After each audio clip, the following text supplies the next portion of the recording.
A commercial airliner takes off from a major city, carrying 54 people to what should be a routine 2-hour flight. But the pilots make one tiny mistake. Just one. The plane is flying the wrong direction.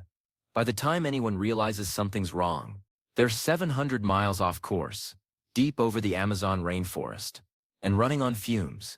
The plane crashes into the jungle, and then things get worse. This is the story of Varig Flight 254. A disaster so absurd, so preventable, that you'll wonder how anyone in that cockpit had a license to fly. But it's also a story of survival against impossible odds. So buckle up, this one's wild. September 3, 1989. São Paulo, Brazil. A Boeing 737 sits on the tarmac at Guarulhos International Airport, getting ready for what should be the most boring flight imaginable. It's a domestic route, São Paulo to Belém, straight shot north. 2 hours? Maybe less. The kind of flight pilots could do with their eyes closed. Which, spoiler alert, might have been the problem. On board are 48 passengers and 6 crew members. Families heading home. Business travelers. Nobody expecting their names to end up in aviation history books. The plane is operated by Varig, Brazil's flagship airline at the time. Founded in 1927, Varig was huge. They flew internationally, had a solid safety record, and were considered one of the most reliable carriers in South America. This was not some sketchy budget airline held together with duct tape and prayers. The captain is a 45-year-old pilot with thousands of flight hours. His first officer is equally experienced. These guys know what they're doing, or at least, they're supposed to. The weather is fine. The plane is fine. Everything is fine. They push back from the gate, taxi to the runway, and at 8:48 p.m., Flight 254 lifts off into the night sky. Here's where things start going sideways. And by sideways, I mean catastrophically, hilariously, tragically wrong. The flight plan is simple. Head north-northwest from São Paulo to Belém. It's basically a straight line. Brazil is a massive country, sure, but this route has been flown thousands of times. There are navigation beacons along the way, radio checkpoints, instruments, and an entire air traffic control system backing them up. What could possibly go wrong? Well, apparently everything. Because shortly after takeoff, the pilots program the autopilot with the wrong heading. And this isn't a small error. This is a "you're flying in the opposite direction" kind of error. See, when pilots enter coordinates into the navigation system, they use a specific format: degrees, minutes, and directions. Belém is located at coordinates that require a heading of 0270 degrees. 0270. Simple, right? The first officer enters 2700. 2700. He leaves out the leading zero and adds an extra one at the end. Now, you might think, surely the autopilot would reject this. Surely there are safeguards. Nope, the system accepts it. And instead of flying northwest toward Belém, the plane starts banking west, then southwest, directly toward the Amazon rainforest. And here's the thing that makes this even more insane. The pilots don't notice. They're flying at night, over a country with very few lights outside the major cities, so there's not much to see out the window anyway. They trust their instruments. The autopilot is engaged. Everything looks fine on the gauges. They settle in, probably thinking about what they're going to have for dinner when they land. Meanwhile, the plane is flying deeper and deeper into the jungle, away from civilization, away from any possible landing site. If you don't know, is not a place you want to crash. It's 2.1 million square miles of trees, rivers, swamps, and things that want to eat you. It's so dense that when planes go down in there, sometimes they're never found. We're talking about a jungle so thick that entire tribes live in there without ever contacting the outside world. But Flight 254 is blissfully unaware. The crew is chatting. The passengers are reading, sleeping, minding their own business. Nobody has any idea they're flying toward disaster. About 49 minutes into the flight, the first officer tries to make radio contact with Belém approach control. No response. He tries again. Nothing. Now this should be a massive red flag. If you can't contact the airport you're supposed to be approaching, something is very wrong. But instead of questioning their position, the pilots assume it's a radio issue. They keep flying. Another 20 minutes pass. Still no contact with Baleine. But not concerned enough to actually check their position properly. They figure they'll sort it out soon. Maybe the radios will start working. Maybe Baleine approach is just having a bad night. They've been in the air for over an hour. On a 2-hour flight to Baleine, they should be getting close. They should be starting their descent. They should be seeing the lights of the city. Instead, they're seeing nothing. Just darkness. Because they're over the Amazon, hundreds of miles from where they think they are. The captain finally decides to try contacting air traffic control in Brasilia, Brazil's capital. He gets through. And this is where things get truly ridiculous. He tells ATC that they're unable to contact Baleine and asks for assistance. The controller asks for their position. The pilots, still convinced they're on course, give their estimated position based on where they think they should be. The controller checks his radar. Flight 254 is not where they say they are.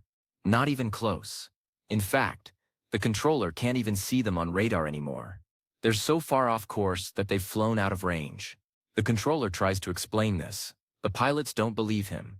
They insist they're on the correct route. This goes back and forth for a while. It's like watching someone argue that they're not lost while standing in the wrong country. Finally, the horrible truth starts sinking in. They are lost. Completely, utterly lost. Somewhere over the Amazon rainforest. And they've been burning fuel this whole time. The pilots check their fuel gauges. This is where the panic really sets in. They have maybe 30-40 minutes of fuel left. Even if they figured out where they were and turned around. Not enough to reach any major airport. They need to land. Soon, they start looking for emergency options. Any airport, any airstrip, anything. The controller tries to help, suggesting small regional airports in the area. But here's the problem. The pilots still don't know exactly where they are. And most of the places the controller is suggesting are either too far away or too small for a Boeing 737. The fuel gauge keeps dropping. The pilots are getting desperate. They need a plan. They need a miracle. What they get is a dirt airstrip in the middle of nowhere. There's a small town called São José do Xingu. Population roughly 0. It has an airstrip used occasionally by small planes. I mean, tiny. The runway is unpaved, unlit, and definitely not designed for a commercial airliner. But it's the only option within range. The pilots decide to go for it. Now, landing a Boeing 737 on an unpaved runway in the dark, in the middle of the Amazon, with almost no fuel, is not something pilots train for. This is a Hail Mary pass in the final second of the game kind of situation. The passengers still don't know how bad things are. The crew hasn't made any announcements. Nobody wants to start a panic. The pilots begin their descent. They're flying by instruments and prayers. The runway has no lights, so they won't be able to see it until they're basically on top of it. They don't know the exact length.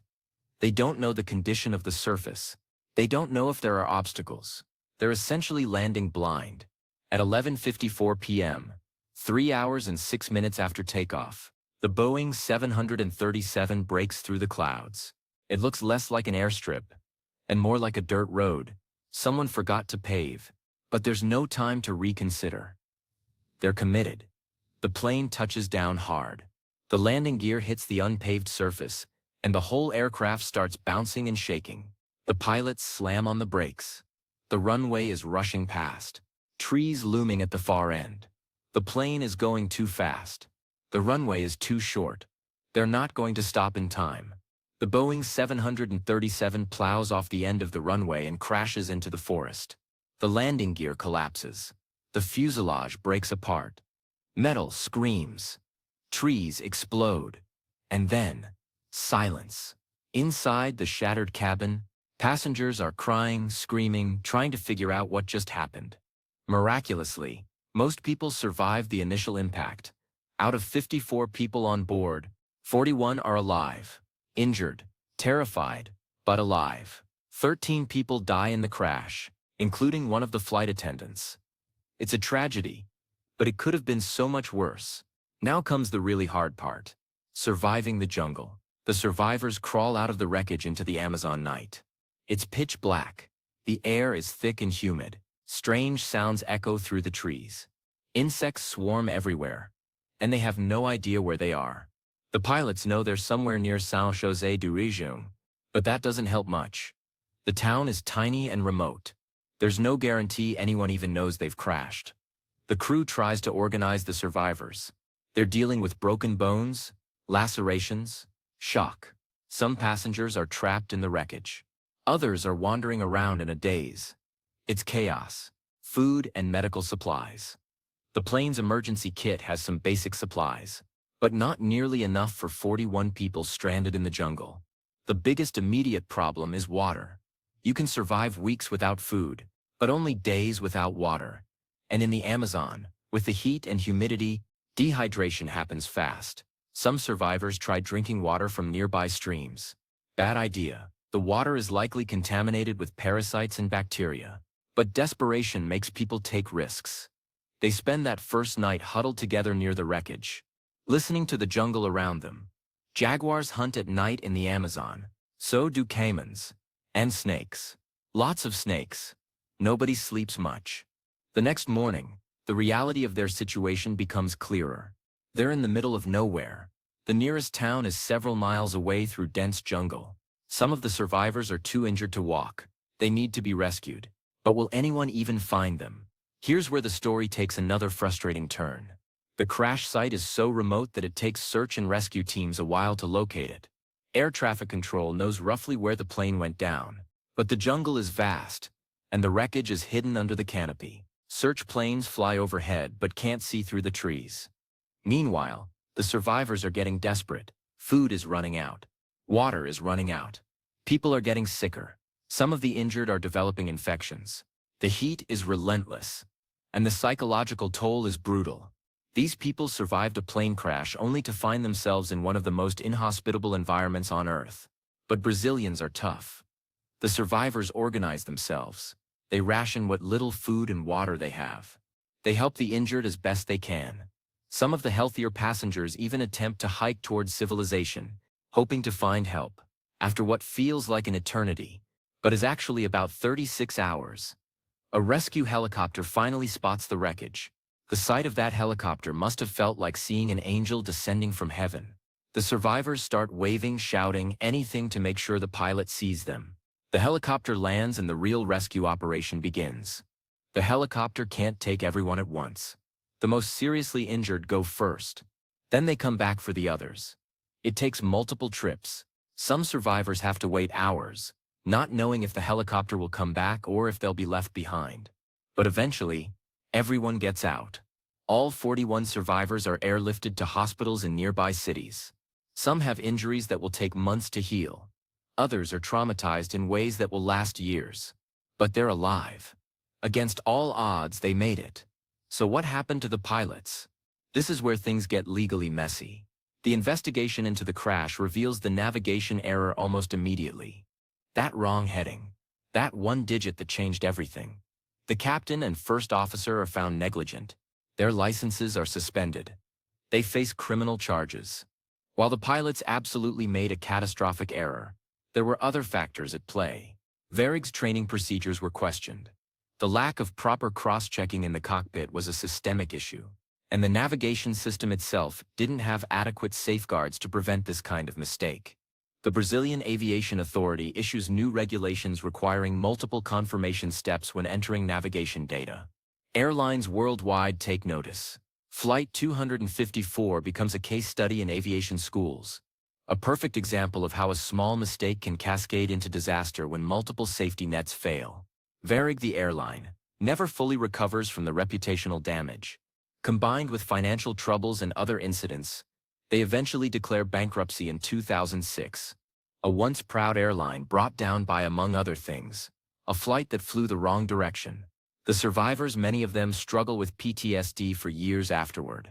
Imagine getting on a plane for a routine flight and ending up fighting for your life in the Amazon jungle. Some never fly again.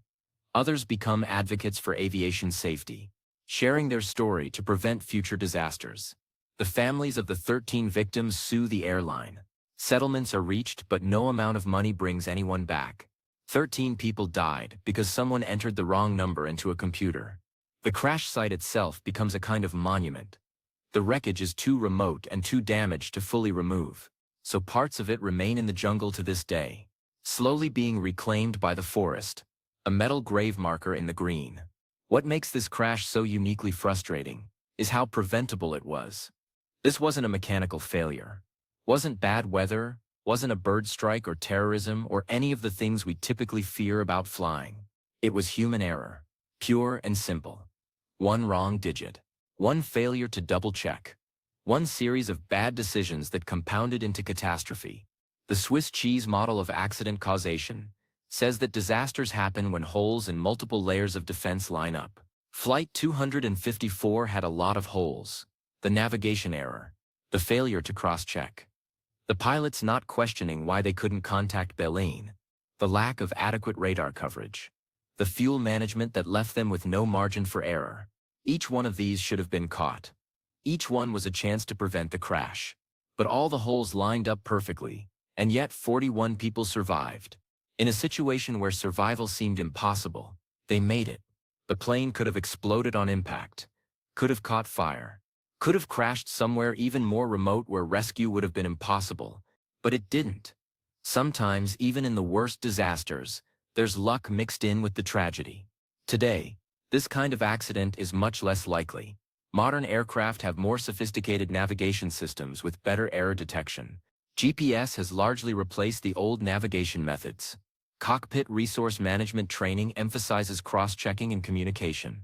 And regulatory changes mean that errors like the one on Flight 254 would be caught before the plane ever leaves the ground.